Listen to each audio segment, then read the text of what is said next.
on tonight. Mary Catherine, Samya, and Sundari will be all three interviewing you for the Russian Times. Good.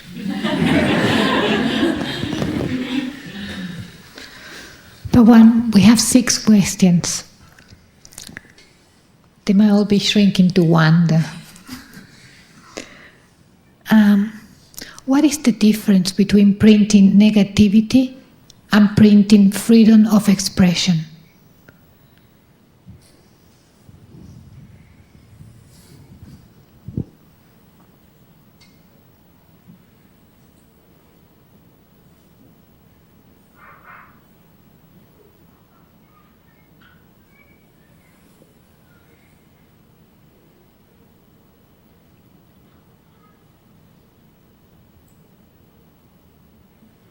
There is no difference.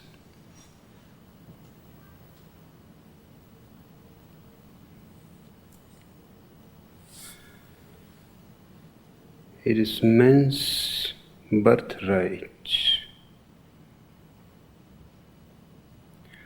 to express whatever he thinks, whatever he feels,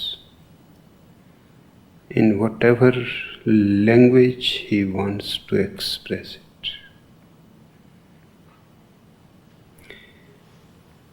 To interfere in it on any grounds is to destroy democracy.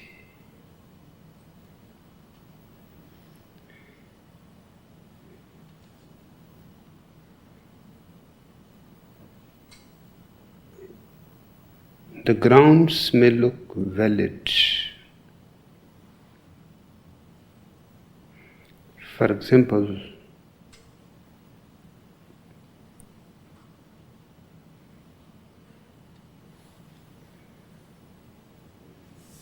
the literature may be condemned as obscene.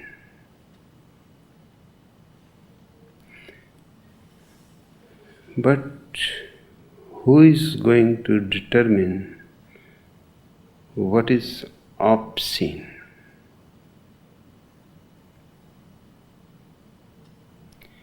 If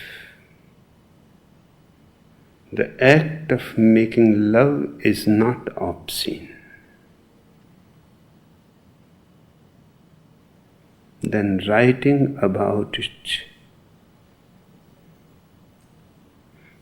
cannot be obscene.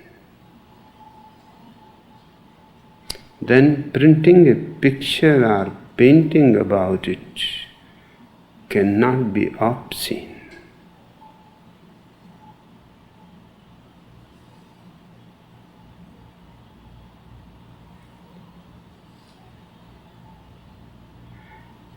Freedom of expression knows no limits.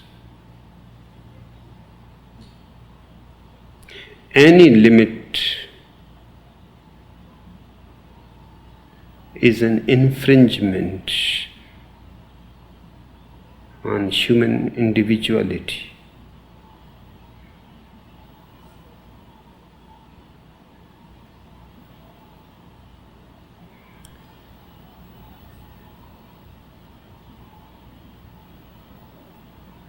On the grounds of morality, religion,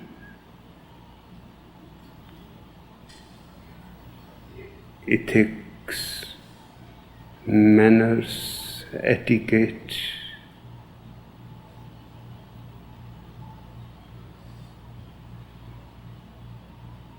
these are all excuses.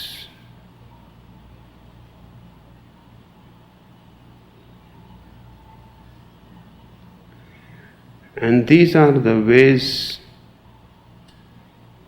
that humanity has been repressed.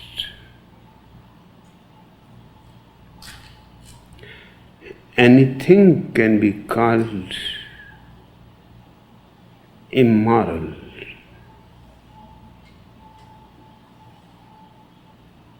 It all depends how you define it.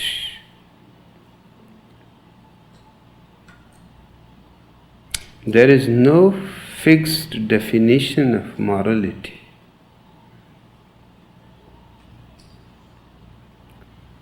One of the greatest thinkers of this age, G. Moore, worked for years on one book, Principia Ethica, and his whole concentration was to define what is good, because if that can be defined, then morality can be defined, immorality can be defined, and many more complex things become easier. But the nature of goodness has to be first determined. 250 pages,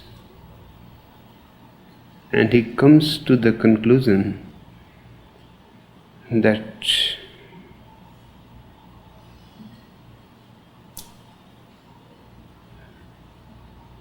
the nature of good is experienceable but not definable.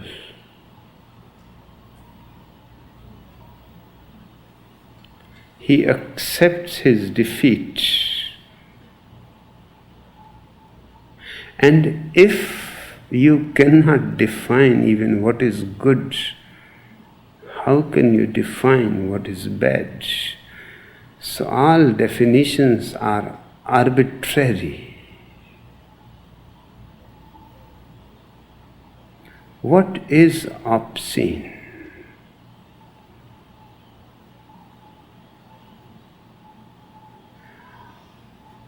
I have never seen anything obscene. And I have looked in the whole literature of the world.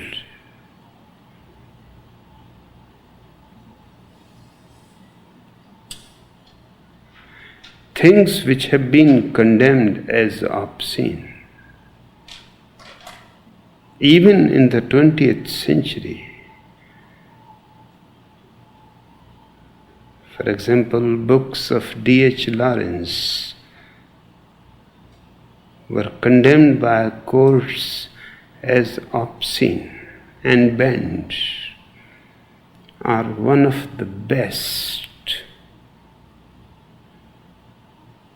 The highest quality literature that 20th century has produced.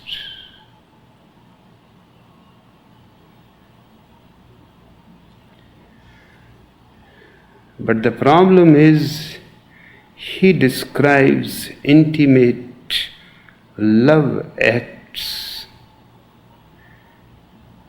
in such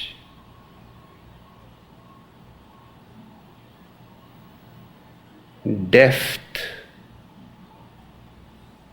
that they become almost tangible.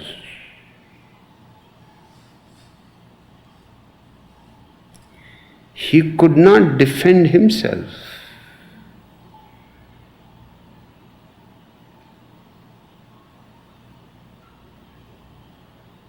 But if I was there, I would have fought for him.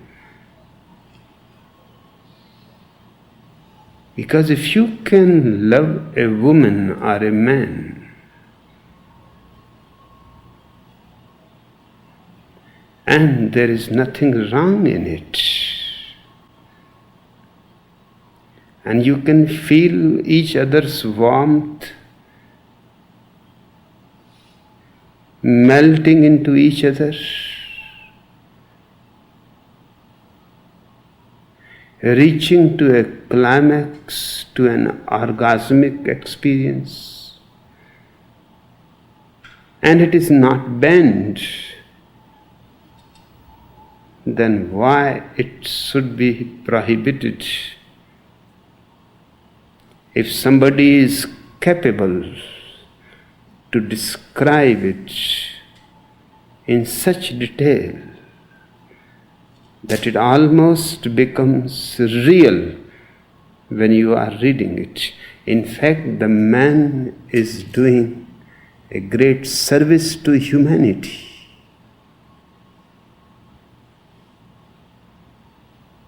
It is easy to make love.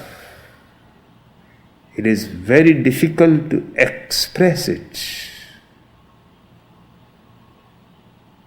The man should be rewarded. He is, on the contrary, punished. Because the churches are against it. They don't want people to know the beauties of love. They don't want people to know that something like orgasmic ecstasy exists.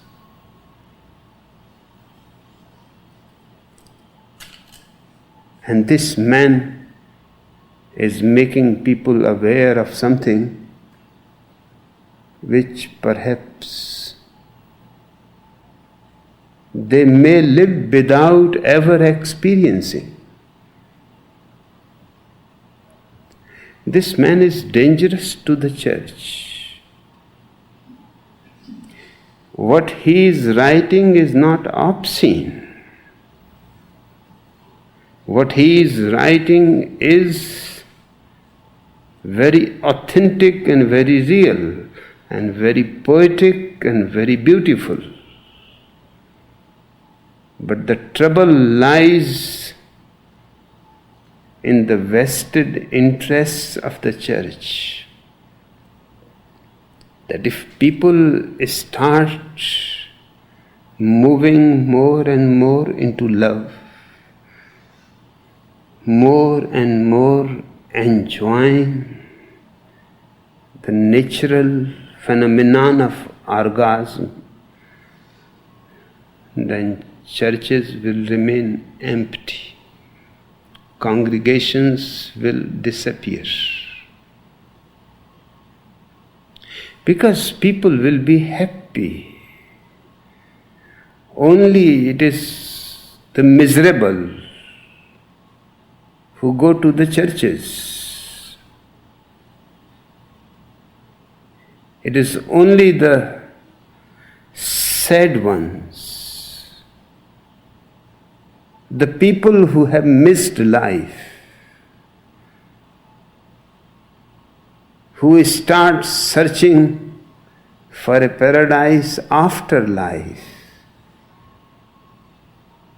If you cannot find paradise before death,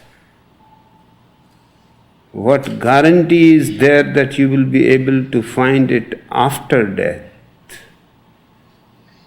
There is not a single witness. The whole thing is just fiction. But to keep that fiction alive, man has to be deprived of his natural experiences of ecstasies.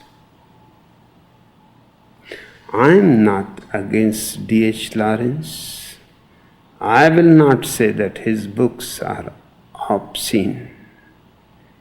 I will say his books are far more valuable than Holy Bible. Because he is helping people to know some fragment of bliss. And once they know that fragment, then their longing to have more of it is bound to arise. And that's what leads people to meditation. And that's what leads people on an inner pilgrimage to find the source from where comes this joy. Because it does not come from the woman. It does not come from the man. They both are in it, but both can see it. It is not coming from the other. It is happening to both, but happening from some inner space. Once it is realized that it happens from your own inner space, then it is very simple arithmetic.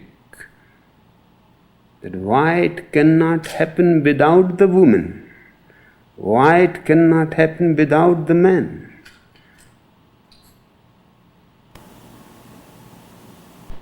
And a little effort,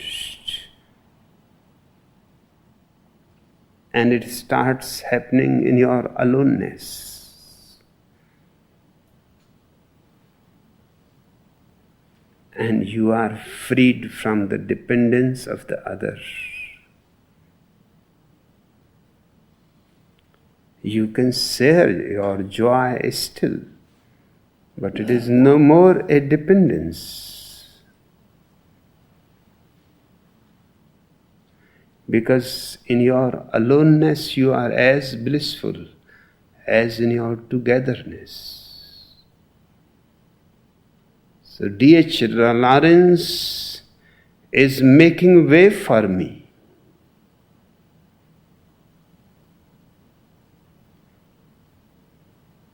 I consider him to be the most important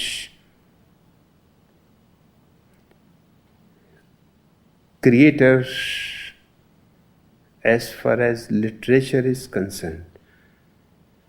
But the courts were against it. The churches were against it.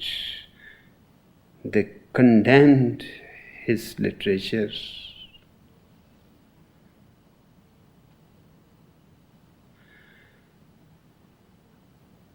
I have never come across anything which is obscene. Either something is real or unreal.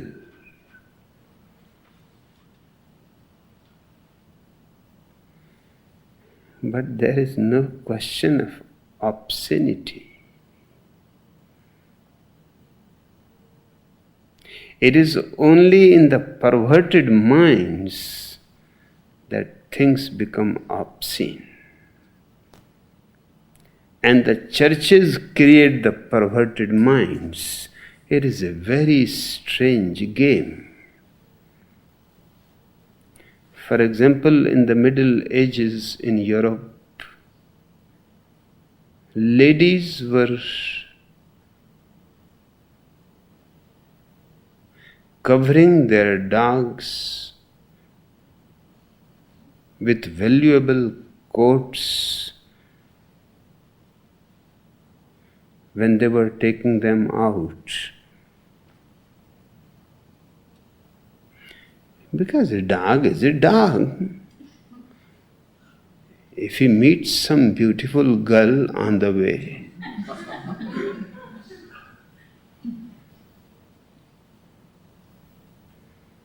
he does not believe in Christianity.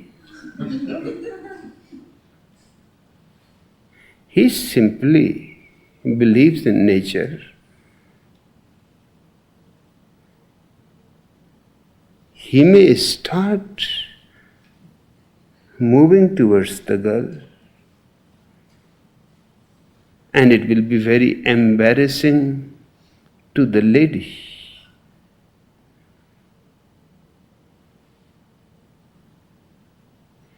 And if the dog is naked, he may have erection. That is obscene. But obscene only to the perverted mind. Otherwise, what is wrong in a dog having an erection? It simply shows the dog is healthy. It simply shows the dog is interested in the girlfriend. It simply shows the dog is not dead yet.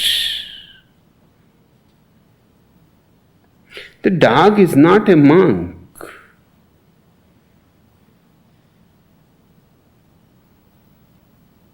He has not taken any vow of being celibate. He is not a homosexual. All the monks are.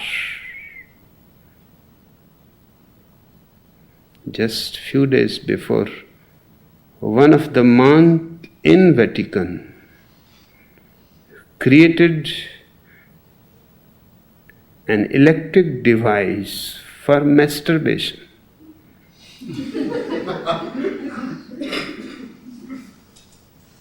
And just to test it, he tried it, but something went wrong. Short circuit, and the monk was dead.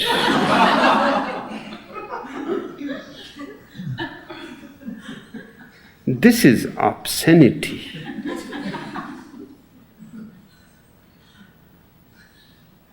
But why the monk should create such a device?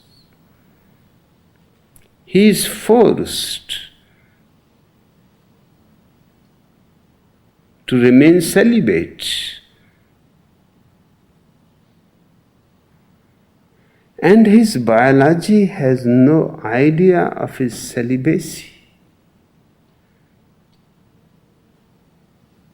The biology goes on functioning in the same way.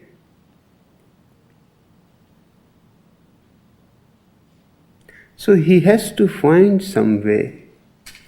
Now homosexuality has become dangerous. Homosexuality was born in monasteries. I give the whole credit to religions for homosexuality.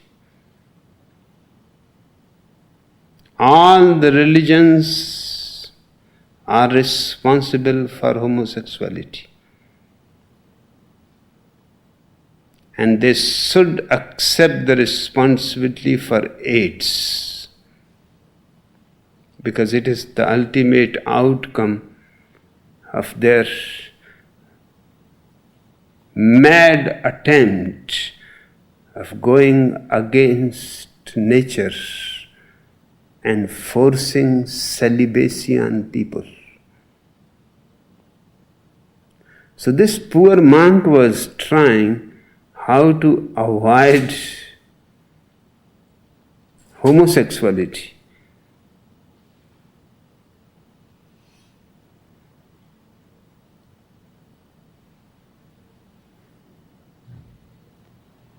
This is obscene.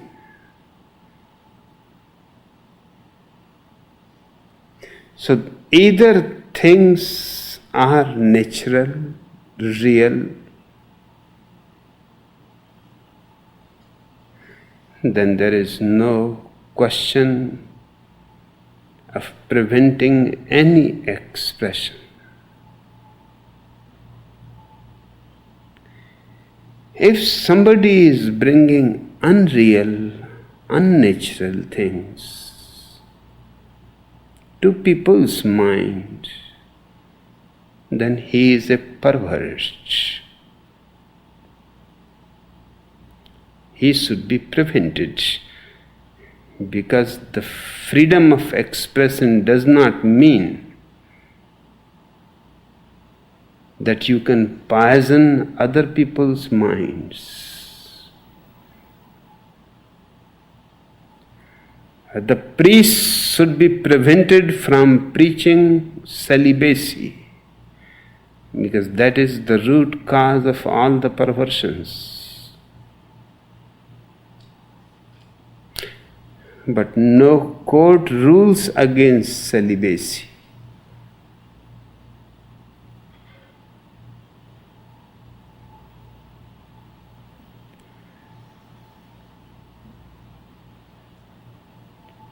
And anything that can be expressed in words can also be printed, painted, sculpted. There should be no limitation on it. The only thing that should be prevented is anybody creating in people sick ideas. You are free to express, but you are not free to vomit over people's mind. You are free to express, but you are not to create people nauseous, sick. That will be a crime. So it may be a holy book, but if it creates sickness in people's mind and perversion to their natural beings, it should be prohibited.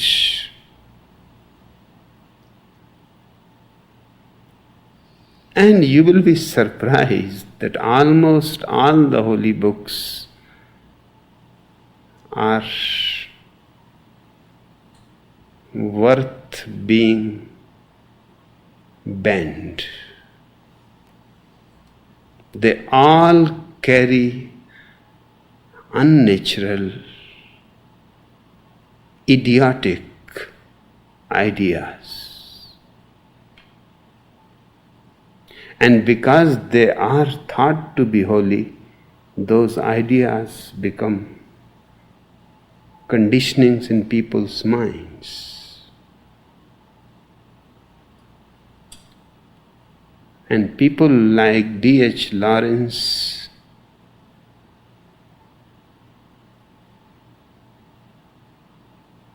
who are simply representing the truth of life,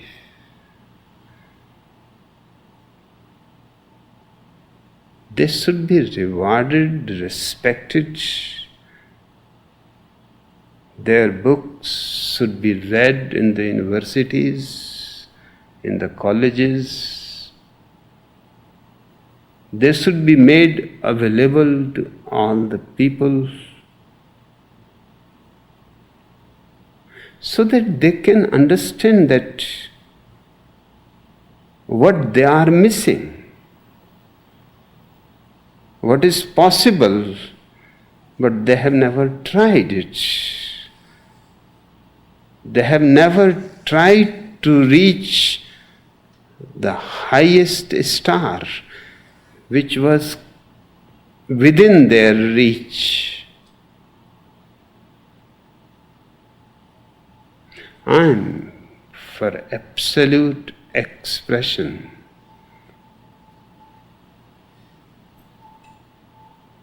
Only with one exception, that sick people, psychologically neurotic people, should be prevented.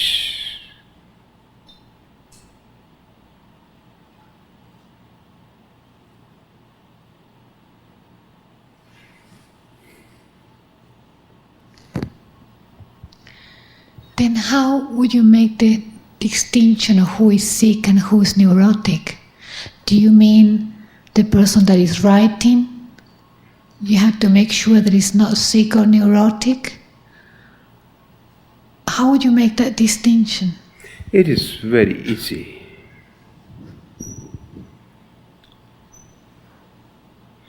Anybody who is not going against nature,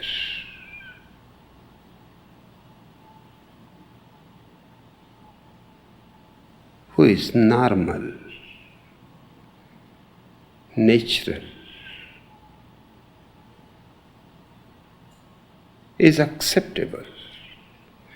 And anybody who is trying to go against nature, writing things, preaching things which are not possible, which will drive anybody crazy if he tries to do them, which will be destructive. The criterion should be whether they are according to nature or not. And it is very simple to decide. For example, celibacy. Whether it is natural or unnatural. Now, no scientist can say that celibacy is natural.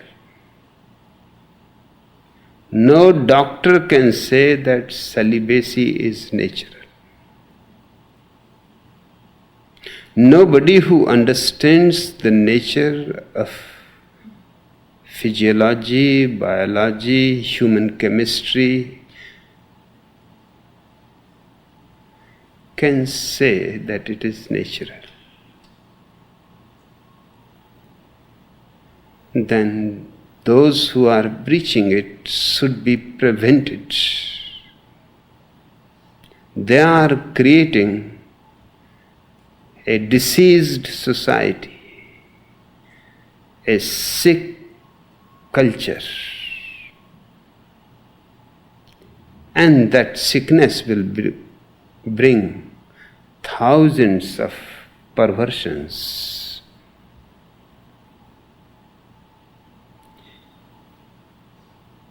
No animal is celibate.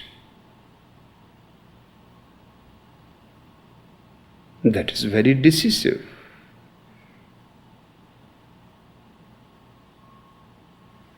No animal in natural wild state is ever homosexual. But animals in zoos where females are not available become homosexuals. Start masturbating. Nobody has seen animals masturbating in the wild natural state. So it is very simple to decide that it is just an unnatural state. Zoo is not their natural world. The female is not available. Only male are available.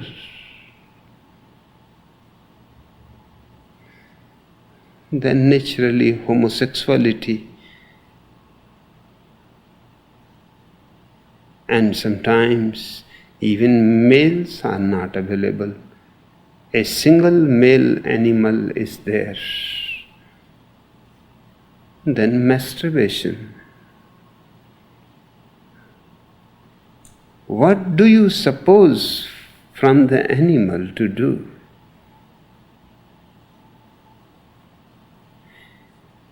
And your religions have changed your whole society in a zoo. These are the real criminals. But it's strange, these criminals are respected. They are the popes. They are the Ayatollah Khomeiniaks. They are Shankaracharyas. They are great saints, sages, wise people. And nobody bothers that these people are responsible for driving the whole humanity into perversion, into sickness. So it is very simple. Anything unnatural is sick. And nature is available. There is no problem to decide whether it is natural or unnatural.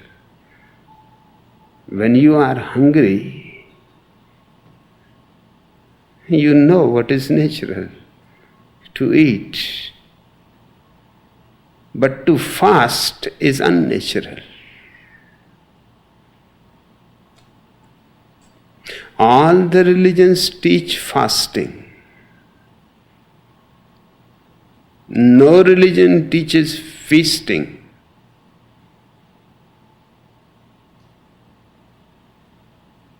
Why fasting? In fact, religions depend on turning human minds into unnatural directions, because those are the directions which will make you dependent on the priest, on the god. Those are the dimensions will make you hate yourself, because you cannot fulfill them.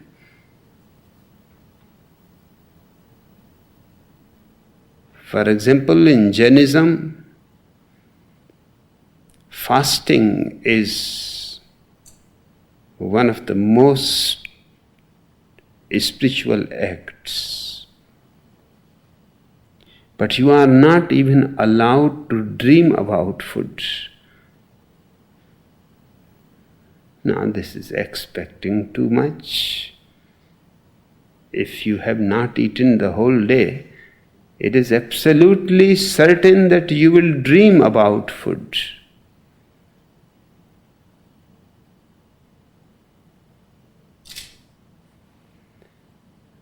But Jainist scriptures say that if you dream about food, the whole value of the fast is lost. You have eaten. Although it was simply a dream, but it was your dream. It was your mind. It shows your desire. It shows your reality. So somehow you managed the whole day not to eat, but you wanted to eat. That's why the dream. Now you are asking something impossible. And because it is impossible, the man will become self-condemned. He will hate himself, that he is a sinner. He cannot even fast few days without dreaming about food. He cannot remain celibate without thinking of women in night.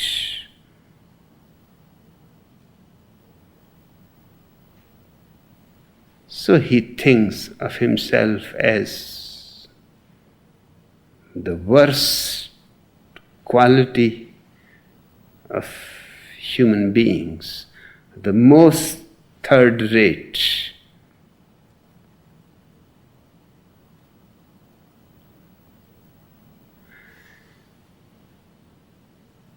So they do two things. They give to humanity things which are unnatural and impossible. So man becomes humiliated in his own eyes, loses integrity, loses self-respect.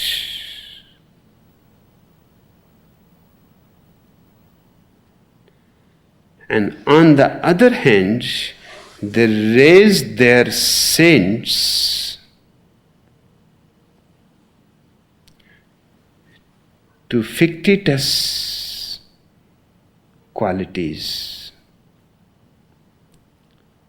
So the difference between the common man and the saviors becomes almost unbridgeable.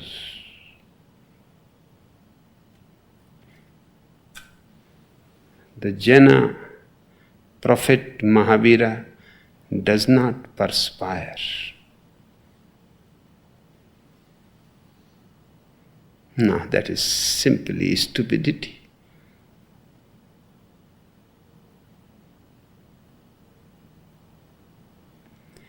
He lived naked.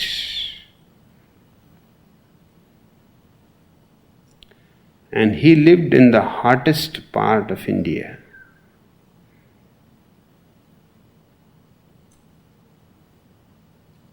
He walked, he never used any vehicle. For 40 years continuously teaching, moving from one village to another village. And you think he will not perspire.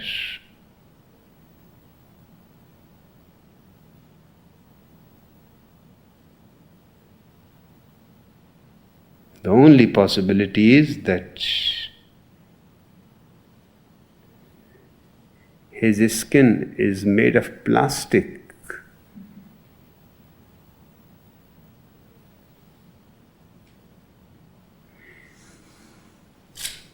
But the reality is that if all your pores in the body are closed, even though you breathe, you cannot live more than few hours. Because you breathe from all the pores of your body too. Your whole body is breathing.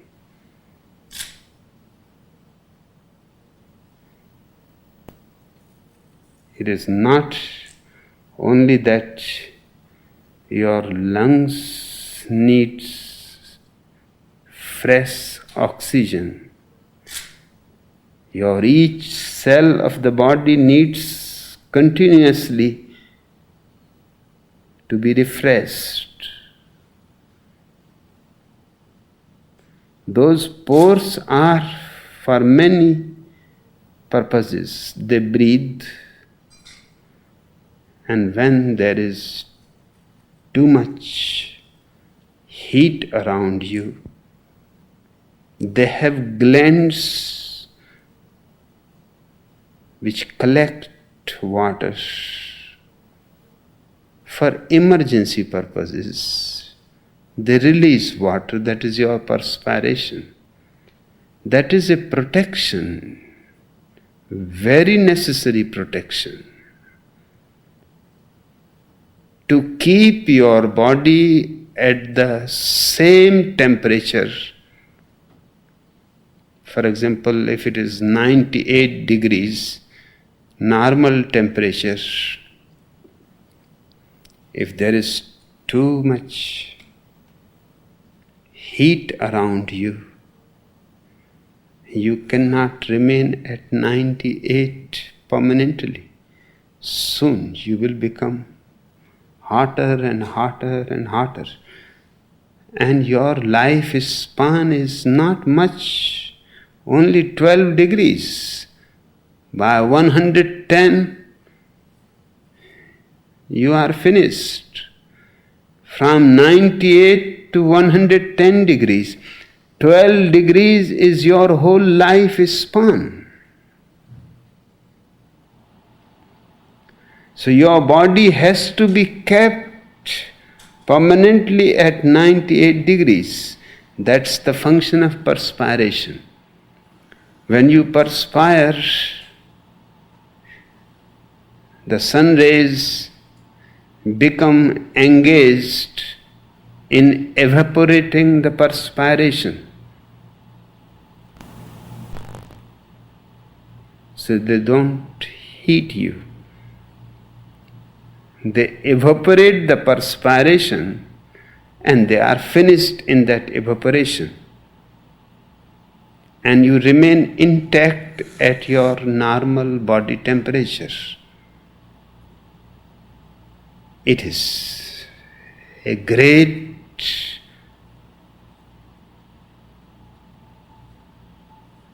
natural mystery. And that's how you can remain continuously at the same body temperature. When it is too cold, for example in this room,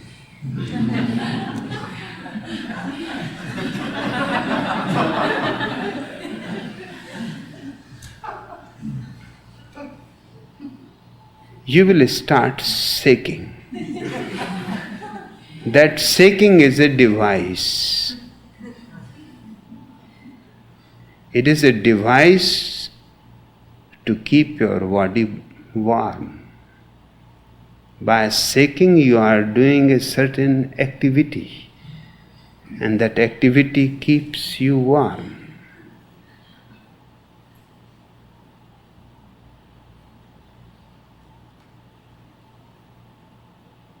Except me, it is cold for everyone here.